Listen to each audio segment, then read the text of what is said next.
Azizlar, otaning haqqi, otaning mehri onanikidan kam emas. Buni ota bo'lganda bilasiz ekan.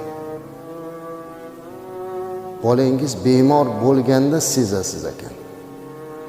Bolalaringiz ochlikdan bir oz qiynalganda otangizni eslaysiz ekan.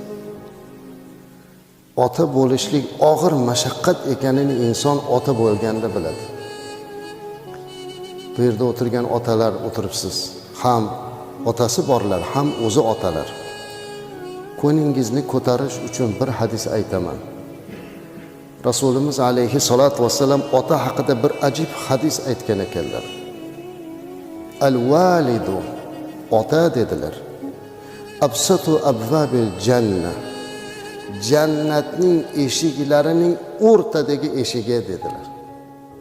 Jannatda eng oliy darajadagi eshik avsat o'rtasi. Otani mana shu o'rta eshikka qiyoslayaptilar payg'ambarimiz alayhisalom. Aytdilarki, xohlasang uni ochib kirib ol, xohlasang zoya qil, ya'ni yuzingga qarshi yopib ol.